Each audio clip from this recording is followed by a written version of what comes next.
Om Shanti. Good morning. साकार मुरली 17 सितंबर 2025। बाबा का मीठा मीठा लेटर हम मीठे मीठे बच्चों के मीठे मंथन के लिए। मंथन शुरू करने से पहले सुख के सागर शिव बाबा की सुख भरी किरणों के नीचे बैठ जाते हैं और अनुभव करते हैं कि मैं सुख स्वरूप आत्मा हूँ, सुख के सागर की संतान हूँ। आज विशेष 2 दिन हैं, मतलब 2 घटनाएं बोलें या 2 दिन बोलें, ऐतिहासिक दिन हैं। एक दिन है कि विश्वकर्मा दिवस है, विश्वकर्मा डे है, उसकी आप सबको बहुत बहुत बधाई। और दूसरा जो है वर्ल्ड ओजोन डे है। ये हर साल मनाया जाता है। तो वैसे तो मुझे लगता है 16 सितंबर को मनाया जाता है इंटरनेशनल ओजोन डे। इसके ऊपर भी बहुत सारी बातें हो रही हैं, इसलिए मैं थोड़ा सा बताऊंगा कि जब लेयर जो होती है आपकी कहते हैं ओजोन मतलब O3 जिसको बोलते हैं, तो अगर ओजोन लेयर डिप्लीशन हो जाए तो अल्ट्रा वायलेट जो रेज हैं वो नीचे तक आएंगी और वो बहुत सारी बीमारी करती हैं। मतलब आँखों को इरिटेशन कर सकती हैं और कॉन्ट्रैक्ट्स हो सकता है, स्किन डिजीज हो सकती है और इम्यून सिस्टम भी वीक हो सकता है। ये वो गैसेज हैं जो बहुत सारी मात्रा में जो ओजोन लेयर की शील्ड है उसको डैमेज करती हैं, है ना। इसको खास करके आपको इसको बोलते हैं क्लोरोफ्लोरोकार्बन्स। तो उसके ऊपर बहुत सारा काम हो रहा है और ये 1970 से चालू हुआ है। दूसरा जो आज दिन है विश्वकर्मा दिवस। आप देखो दुनिया में वो टूल्स जितने होते हैं उनको ले आते हैं, उनकी पूजा करते हैं और ये तीसरी समझ लेते हैं। अब इसको अच्छी तरह से समझना है कि विश्वकर्मा डे क्यों मनाते हैं। तो सिंपल एक लाइन की अगर डिफिनीसन हम सुनना चाहें तो यही है, जो अपने कर्मों से विश्व को श्रेष्ठ बनाए वही विश्वकर्मा है। और ऐसा काम कराने के लिए निराकार परमपिता परमात्मा शिव इस सृष्टि पर आया है, हमारे ही कर्मों द्वारा हम सबको सिखला करके श्रेष्ठ विश्व का निर्माण करने के लिए। और उन्होंने सबसे पहले ब्रह्मा बाबा को चुना और उनके द्वारा विश्व का निर्माण किया। और सबसे बड़ी निर्माणता क्या करना है, दुनिया का निर्माण तो हो जाएगा, आत्मा को निर्माण करना है, निर्माण करना है तो निर्माणता कर पाएगी। तो ये थोड़ा सा था। और आज की मुरली पर आते हैं। भगवान क्या कह रहा है देखो, अगर सतो प्रधान बनना है तो याद करना पड़ेगा। मतलब जब पढ़ाई पढ़ेंगे तो बुद्धि इधर उधर जानी नहीं चाहिए। और दूसरा बाबा ने कहा तुम डबल अहिंसक हो, अननोन वॉरियर्स हो, लेकिन तुम्हारी विजय निश्चित है ना। कोई हमें नहीं जानता हम क्या कर रहे हैं, और अपनी चेकिंग करना है कि कितने पाप हैं कितने पुण्य हमारे अंदर हमें हैं। जो आज के गीत पे भी जाता है, मुखड़ा देख ले प्राणी, है ना। तो ये बहुत इम्पॉर्टेंट बात है, बुद्धि कितनी भागती है। और योगेश्वर की भी बात आई है कि योगेश्वर किसको कहा जाएगा। वैसे तो आज बाबा ने हम सब बच्चों को योगेश्वर कहा है, तो उसको भी हम गहराई से देखेंगे कि योगेश्वर क्यों है। और अंत समय में जो परिवर्तन होगा, विनाश की भी बात बाबा ने आज की है कि कैसे कैसे होगा। और कौन अचल अडोल रह सकता है, उनको ही अंगद कहा जाता है। और फिर हाहाकार के बाद जय जयकार होगी। आज ये बहुत बड़ी बात आई है कि जिस तरफ भगवान है उनकी विजय जरूर होनी। आप देखो ये बहुत इम्पॉर्टेंट बात है कि जिस तरफ भगवान होते हैं उधर विजय क्यों होती है, आप सोचो। क्योंकि भगवान होते हैं मतलब आप सत्य मार्ग पर चलते हैं ना, तो सत्य मार्ग पर चलेंगे तो आपकी विजय होनी है। तो हमें चेक करना है कि हम सत्य मार्ग पर चलते हैं कि नहीं चलते हैं। और उसके लिए भगवान कहता है तुम एडवाइज़र हो। अब एडवाइज़र के हिसाब से सब कुछ होता है। आप देखो अगर आप इसमें देखो इतिहास उठा करके, तो जिसका जो एडवाइज़र होता है उसके हिसाब से, हालांकि आजकल एडवाइज़र की बड़ी इम्पॉर्टेंट है, तो जो जिससे एडवाइस लेता है उसके हिसाब से करता है। और सतयुग की बड़ी सारी विशेषताएं हैं कि हेलीकॉप्टर कैसे होंगे उसको भी हम देखेंगे। ह्यूमन अश्व की बात है, ये जो शरीर है क्या है हमारा, ह्यूमन अश्व है, तो उसके बारे में भी हम डिस्कस करेंगे। अपना रजिस्टर ठीक रखने के लिए अपना चार्ट रखना है। और आज का वरदान बहुत विशेष है, इसमें हम थोड़ा समय लेंगे, है ना, कि देह भान का हम त्याग करके निक्रोधी कैसे बन सकते हैं, क्रोधी के बजाय निक्रोधी, तो उसको भी हम देखेंगे। और अपने संस्कारों को ज्वालामुखी योग के द्वारा हम भस्म कर सकते हैं। तो ये आज की पूरी मुरली है। हम शुरुआत करेंगे कि हम कैसे सतो प्रधान बने। सतो प्रधान बनने के लिए बाबा कह रहा है तुम याद करो। याद से हम फिर कैसे सतो प्रधान बनेंगे, इसको समझना है। आप देखिए, अगर हम परमात्मा को याद करेंगे मतलब क्या होगा, किसी दूसरी आत्मा को नहीं याद करेंगे। परमात्मा को नहीं याद कर रहे हैं तो किसी और को याद करेंगे। और परमात्मा क्या कहा जाता है, गुणों का सागर है, सुख का सागर है, शांति का सागर है, प्यार का सागर है। तो प्यार के सागर को याद करेंगे तो उससे देखो एनर्जी और base flow from higher state to lower state. परमात्मा की ऊर्जा सबसे ज़्यादा है, हम आत्माओं की ऊर्जा कम है, तो हम उनको याद करेंगे तो हमारी तरफ आएगी। अब इसके कंट्रा अगर हम किसी आत्मा को याद करेंगे और लो एनर्जी वाली होगी तो हमको लो एनर्जी आएगी ना, समझ रहे हो ना। हमारी और मन की स्थिति डिप्लीट होने वाली है। जैसे लो एनर्जी आने का मतलब क्या है, जैसे मान लो किसी के अंदर बहुत ज़्यादा निगेटिविटी है, मेरे अंदर कम निगेटिविटी, और उस ज़्यादा निगेटिविटी वाली आत्मा को याद करेंगे तो क्या होगा, वो एनर्जी मेरे पास आएगी। तो इसको अच्छी तरह से समझना। तो हमें हायर एनर्जी वाले को याद करना है, तभी हम सतो प्रधान बन पाएंगे। सतो प्रधान का मतलब क्या है, पहले वो समझना बहुत आवश्यक है। आत्मा के जो 7 गुण हैं, ज्ञान, पवित्रता, सुख, शांति, प्रेम, आनंद और शक्ति, उसमें प्रधानता आनी, यानी 100% पावर आनी, उसको कहते हैं सतो प्रधान। तो वो मेहनत करनी है। इसलिए क्या करना है, जब हम पढ़ाई पढ़ें तो बुद्धि इधर उधर नहीं भटके। खास करके मुरली क्लास में बहुत लोगों की बुद्धि इधर उधर भटकती है। भटकना मतलब क्या हो गया, सुन कुछ और रहे हैं, बुद्धि संकल्प कुछ और कर रही है, तो वो नहीं करना है। तो उसको हमें ध्यान देना है। और हमारा लक्ष्य क्या है अभी, अगर हमारा लक्ष्य है मानव से देव बनना,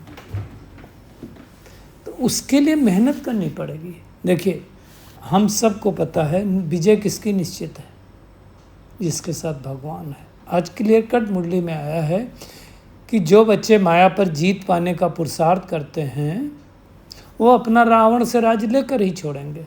और ड्रामा में युक्ति रची है, तुम्हारी विजय निश्चित है क्योंकि तुम्हारे साथ साक्षात परमपिता परमात्मा है। ये आप इतिहास उठा करके देख लो, आप गीता देखो, कहते हैं अर्जुन की विजय क्यों हुई, पांडवों की विजय क्यों हुई, क्योंकि उनके साथ भगवान था। वो सलाह किससे ले रहे थे, भगवान से सलाह ले रहे थे। कौरव किससे सलाह ले रहे थे, शकुनी से सलाह ले रहे थे, तो हार गए।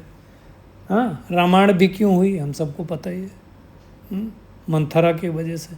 तो ये सब बहुत इम्पोर्टेंट बातें हैं। क्योंकि हमारे सलाहकार कौन है उसके ऊपर डिपेंड करता है। यानी अगर हम दूसरे शब्दों में कहें तो हमको सलाह कौन दे रहा है, एडवाइजर कौन है हमारा, संग किसका है, जिसका संग होगा उसका रंग पड़ेगा। आज की दुनिया में भी देख लो, संग के हिसाब से सब कुछ होता है। तो संग बहुत इम्पॉर्टेंट, और इस समय सबसे श्रेष्ठ संग है भगवान का, जो इस सृष्टि पर आया हुआ है। और उसके लिए ये गीता बजा मुखड़ा देख ले प्राणी, कितने पाप हैं कितने पुण्य हैं तेरे अंदर में, तो हमें चेकिंग करना है, ध्यान में रखना। भगवान अगर सुना रहा है तो आत्मिक स्थिति में होकर के सुनना। अब देखो ये वंडरफुल बात है, ये जो ज्ञान सुनने को न सतयुग में मिलेगा, न त्रेता युग मिलेगा, न द्वापर में मिलेगा, न कलयुग में मिलेगा। ये मिलेगा संगम ही पर ही, जब परमात्मा इस सृष्टि पर आता है और आत्मा को पढ़ाता है, शरीर को नहीं पढ़ाता है। पढ़ती तो आत्मा है ना। तो इसलिए हमें उसको अच्छी पढ़ाई समझ करके अपने आप को आत्मा, इस पढ़ाई को पढ़ना, अर्थात बुद्धि भागनी नहीं, है ना। जो बुद्धिमान होंगे उनकी बुद्धि नहीं भागेगी। यहाँ बैठते हो तो बुद्धि रहनी चाहिए। मैं आपको अभी एक लेटेस्ट बात मैंने जो सुनी है उसको मैं आपको बता दूं। कहते हैं जैसे आप मान लो किसी की आदत है, किसी ने कहा, आप इस एग्जाम्पल को अच्छी तरह से समझना, किसी ने कहा आपको कि सिगरेट पिएंगे आपने कहा नहीं मुझे नहीं पीनी तो क्या हुआ, दो थॉट आए, बुद्धि के पास गए, बुद्धि बोलेगी नहीं पीना है, इंजीरियस टू हेल्थ। अब क्या होगा, बुद्धि ने तो ये किया, लेकिन मन क्या कहेगा, इतने सारे लोग पीते हैं, एक बार पी लोगे क्या फ़र्क पड़ेगा, है ना। तो फिर क्या होगा, बुद्धि कहेगी नहीं पीना, फिर मन क्या करेगा, मन नहीं मानेगा, मन क्या करेगा, अपनी बात मानेगा और जा कर के सिगरेट पी लिया। सिगरेट पीने से, है ना, उसको बहुत ज़्यादा फर्क नहीं पड़ता। अगले दिन फिर से थॉट आया, फिर से बुद्धि के पास गया, बुद्धि ने फिर से कहा नहीं पीना, इंजीरियस टू हेल्थ, मन ने फिर नहीं माना, है ना। तो मन ने ऐसा नहीं माना, बहुत दिनों तक पीता रहा, मन करता रहा, तो और संस्कार बन गए उसके, और संस्कार बन गए तो ज़्यादा पीता रहा, फिर हो गई बीमारी। और जब बीमारी हो गई तो मतलब क्या हुआ कि अब बीमारी होने के बाद तो पछतावा होगा, तो क्या कहेंगे, मन ने बुद्धि की नहीं मानी, क्या किया, मन की मानी, तो ये हो गई मनमानी, तो मनमानी किया तो पछताना पड़ा। अब इसका अपोजिट भी सोचो, अपोजिट क्या है, मान लो बुद्धि के पास गया और बुद्धि ने कहा बिल्कुल नहीं पीना, नॉट अलाउड। बहुत सारे लोगों को आजकल कैंसर हो रहा है, बहुत को कुछ हो रहा है, नहीं किया। अब मान लो एक परिवार के 2 लोग हैं, एक ने किया एक ने नहीं किया, नहीं किया तो उसको कोई बीमारी नहीं हुई, तो उसने क्या किया, बुद्धि की मानी। तो जिसने बुद्धि की मानी तो हो गई बुद्धिमानी, और जिसने मन की मानी हो गई तो मन मानी।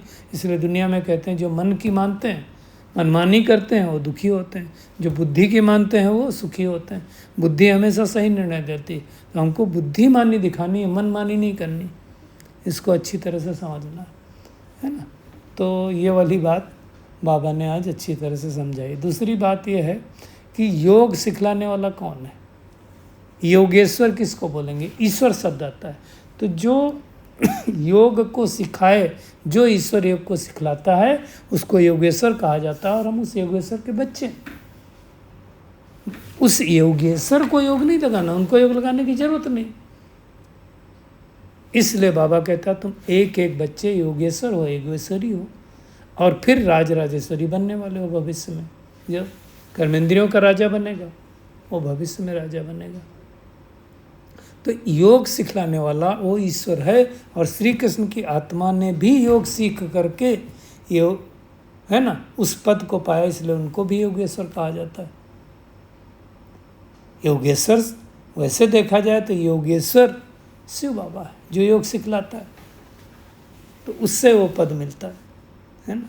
बाबा कहता है जैसे मुझे संकल्प आया कि मैं नीचे जाऊं, बच्चों को दुखी हैं, परेशान है, तो उनको ज्ञान सुनाऊं, और आया ब्रह्मातन से वाणी चलना चालू किया, चलाया। तो ये सारी बातें भगवान ने समझाई, ये अच्छी तरह से समझना, क्योंकि देखो समय अभी बहुत वैसा चल रहा है। बाबा ने देखो आज क्लियर कट कहा है कि आफतें आनी है, मूसलाधार बारिश पड़ेगी, जो हम सब देख रहे हैं आज बहुत सारे स्टेटों में हो रहा है। खेती आदि पानी में डूबेगी, नेचुरल कैलेमिटीज होगी, क्योंकि परिवर्तन होना है, इसको कहा जाता है कुदरती आपदाएं। और बुद्धि भी कहती है कि विनाश तो होगा, मतलब परिवर्तन होगा। विनाश का मतलब प्रलय नहीं होगी, है ना। लेकिन ऐसे समय में हमें अचल अडोल कैसे रह पाएंगे, तो उसके लिए अचल अडोल के लिए हमको शक्ति चाहिए, जो अंगद का मिसाल गाया हुआ है ना। अंगद का क्या मिसाल गाया हुआ, कहा जाता है कि अंगद गए रावण के राज्य में और उन्होंने पैर अपना जमा दिया, उसको सिंहासन नहीं दिया गया था ना, बाद में अपना सिंहासन भी बनाया। और उसने कहा अगर मेरा पैर मैंने जमा दिया है, रावण हिला दे तो सीता उसकी। अब ये वाली बात जब कहा जाता है तो एक स्टोरी है कि जब राम के दल में पहुंची तो लोगों ने सोचा ऐसा कैसे अंगद ने किया। अंगद वापस आए, बोले एक बात बताओ, अगर पैर हिल जाता तो तब तो बगैर युद्ध किए तो हम सीता जी को हार चुके थे। बहुत सुंदर जवाब दिया अंगद ने कि देखिए भाई, पैर जमाना मेरा काम था जो मैंने जमाया, सीता थी प्रभु राम की, पैर हिले न हिले ये मेरा काम नहीं था, ये प्रभु राम का काम था। इसी तरह से संकल्प श्रेष्ठ करना ये हमारा काम है, उस संकल्प को पूरा करवाना उस परमात्मा का काम है, लेकिन निश्चय बुद्धि होना चाहिए, तब होगा ना। तो ये अंगद का मिसाल है। बाबा ने कहा कि जैसे जैसे जो पाठ होगा मैं बताता जाऊंगा। आज बाबा ने एक और बात कही है कि हाहाकार के बाद फिर जय जयकार होगी, घी की नदियाँ बहेंगी, वहाँ घी आज खरीद करना नहीं पड़ेगा। जैसे आज हमारे बचपन में भी दूध इतना थोड़ी बिकता था, सबके पास गायें फर्स्ट क्लास होंगी। इसका मतलब एक तो पक्का है कि सतयुग, त्रेता युग, इवन द्वापर युग और कलयुग के शुरुआत में दूध का सेवन तो आत्माएं करती ही रही हैं और करेंगी भी, है ना। वहाँ इम्प्योर नहीं होगा जैसे आज होता है, मैं जो समझ पा रहा हूँ बाबा का ये महावाक्य है ना। तो ये अच्छी तरह से समझना, वहाँ कोई दिक्कत ही नहीं होगी। मुख्य बात हमें याद रखनी, जिस तरफ साक्षात परमपिता परमात्मा है उसकी विजय जरूर होनी, और हमारे साथ भगवान है। अब भगवान आकर के हिंसा नहीं करेगा। दुनिया में लोग बाबा कह रहे हैं तुमको हम डबल हिंसक बना रहे हैं, भगवान थोड़ी कहेगा सुदर्शन चक्र से सबके गले काट दो, नहीं। देवताएं कभी भी हिंसा नहीं करते हैं। देवताओं को बोलते हैं क्या, सर्वगुण संपन्न, 16 कला संपूर्ण, संपूर्ण निर्विकारी, मर्यादा पुरुषोत्तम, डबल अहिंसक। तो डबल अहिंसक वाले फिर हिंसा कैसे करेंगे? परंतु ये लोग सब नहीं समझेंगे। और बाबा देखो आज क्या कह रहा, तुम हो इनकॉग्निटो वारियस, गुप्त हो, अननोन हो लेकिन वेल नोन हो। किसके द्वारा? भगवान जानता कौन क्या कर्म अच्छे कर रहा है, कौन नहीं कर रहा है। तो हमें अपनी चेकिंग करनी है कि हमने कितने दैवी गुण धारण किए, हम कितना सुधरे। उसके लिए बाबा कहता है अपना चार्ट रखो। जैसे दुनिया में रजिस्टर लिखते हैं तो गुड, बेटर, बेस्ट लिखना होता है ना, करेक्टर में भी लिखते हैं, गुड रहा, वेरी गुड रहा, बेटर रहा, बेस्ट रहा। तो अपना चार्ट देखो, अटेंशन करो, फेल नहीं होना है कि भगवान की श्रीमत का हम कितना पालन करते हैं। श्रीमत का मतलब होता है श्रेष्ठ मत, जो भगवान दे रहा है। याद भगवान को, निराकार शिव को ही करना, ब्रह्मा को याद नहीं करना है।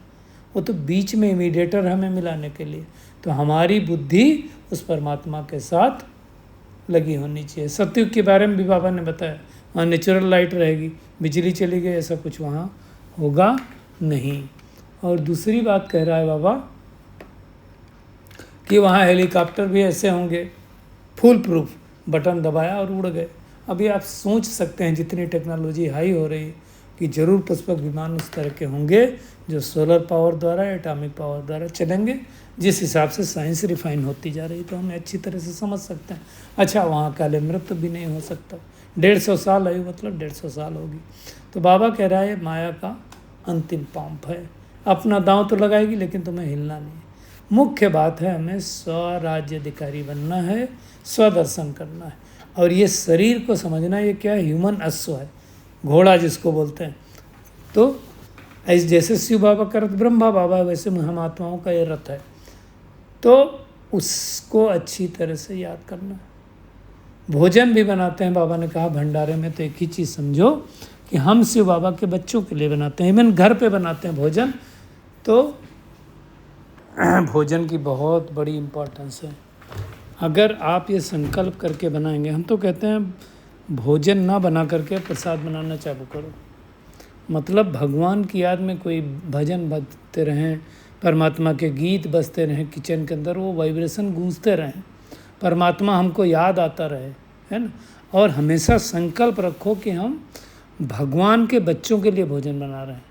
आपके घर में जो बच्चे हैं आपके नहीं हैं, परमात्मा के बच्चे हैं, परमात्मा ने उसको पालने के लिए दिया। तो भगवान के बच्चों के लिए भोजन बनाएंगे तो भाव बदल जाएगा, और जो भाव बदल जाएगा तो उसके वाइब्रेशंस बदलने से सब कुछ बदल जाएगा। बाबा ने आज 2 टूक शब्दों में कहा, सबसे जास्ती पद उनको मिलेगा जो याद में रह करके कर्मातीत अवस्था को पाते हैं। भाई कर्मातीत तो होने, कर्मातीत मतलब क्या होता है? कर्म के बंधनों से अतीत हो जाए, जिसके ऊपर कर्म का कोई प्रभाव न पड़े उसको कर्मातीत कहा जाता है। तो वो मेहनत करनी है, याद से ही तो बेड़ा पार होना है, याद से ही तो कर्मेंद्रियाँ कंट्रोल में होंगी।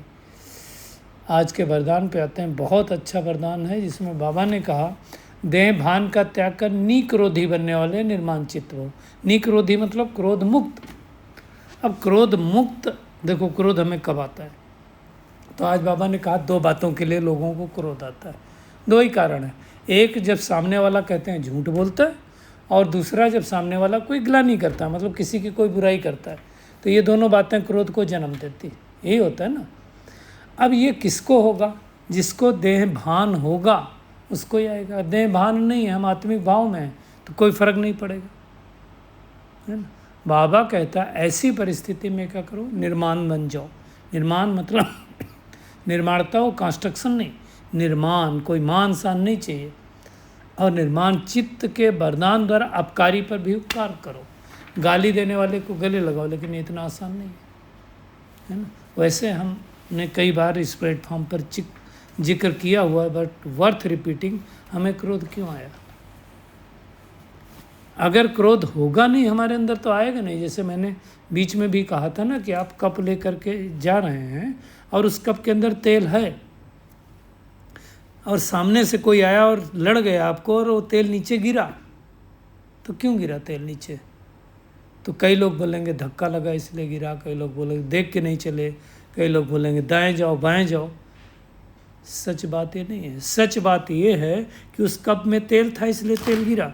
चाय होती तो चाय गिरता, कॉफ़ी होती तो कॉफ़ी गिरता, समझ रहे हो ना। तो था इसलिए गिरा। इसलिए सामने वाली जो बातें आती हैं, परिस्थिति आती है, उसके कारण क्रोध नहीं आता है। हमारे अंदर है तो आएगा। इसलिए भगवान ये बातें समझाता है। तो निंदा करने वाले को सच्चा मित्र मानो, बाबा कहता है, तब कहेंगे कमाल, और ऐसा परिवर्तन दिखाएंगे तभी हम विश्व के आगे प्रत्यक्ष हो सकते, तो नहीं हो सकते, अदरवाइज नहीं हो पाएंगे। और उसके लिए देहभान से मुक्त बनना है। जितना जिसके अंदर देहभान होता है उतना ज़्यादा वो आत्मा अपना अहंकार दूसरे को दिखाती है। तो ये हमें अच्छी तरह से समझना है। और मौज का अगर अनुभव करना है ना, तो माया की अधीनता को समाप्त करके स्वतंत्र बनो। परतंत्र हैं अगर माया के अधीन। माया मतलब काम, क्रोध, लोभ, मोह, अहंकार, ईर्ष्या, द्वेष, नफरत, आलस, अबेलापन, ये माया है। तो इसकी अधीनता नहीं है, उसको अधीन बनाना है। और अब ज्वालामुखी योग के द्वारा आसुरी संस्कार, आसुरी स्वभाव सब भस्म करो। आसुरी संस्कार क्या है हम सबको पता है। आसुरी स्वभाव क्या है? मतलब जो आत्मा के 7 गुण हैं, इनको छोड़ करके अगर कोई स्वभाव है तो आसुरी स्वभाव है। ज्ञान, पवित्रता, सुख, शांति, प्रेम, आनंद, शक्ति, इसके अलावा कोई स्वभाव है, ये ओरिजिनल संस्कार है, हमारे ओरिजिनल स्वभाव है, तो आसुरी। दुनिया में नहीं दिखाते हैं। देवियों की असुरों का संहार करती हैं। अभी नवरात्रि आ रहा ना, तो बाबा समझाएगा। तो असुर कोई व्यक्ति नहीं है, कोई असुर नहीं होता है। असुर का मतलब मैंने पहले भी कई बार इसका जिक्र किया है, जिसके सुर निगेटिव हो, जिसके सुर एक दूसरे से ना मिलते हों, खराब हों, गंदे सुर हों। तो आसुरी शक्तियाँ हैं जो हमारे अंदर, उनको ख़त्म करना। और उसके लिए ज्वालामुखी रूपी योग चाहिए, जो हम अमृत वेला कर ही रहे हैं। तो उसको हमें ध्यान देना है। तो आज की पूरी मुरली से टेक होम यही है कि हमें कर्मातीत अवस्था लाने का पुरुषार्थ करना, उसके लिए याद की यात्रा में रहना है। पढ़ाई अच्छी तरह से पढ़नी है, उसके लिए चार्ट रखना है, रजिस्टर रखना है। अंतिम विनाश की सीन देखने के लिए क्या बनना है? हिम्मतवान बनना है, अंगद के समान बनना है। और देहभान का त्याग करके हमें क्रोध मुक्त बनना है, निर्माण चित्त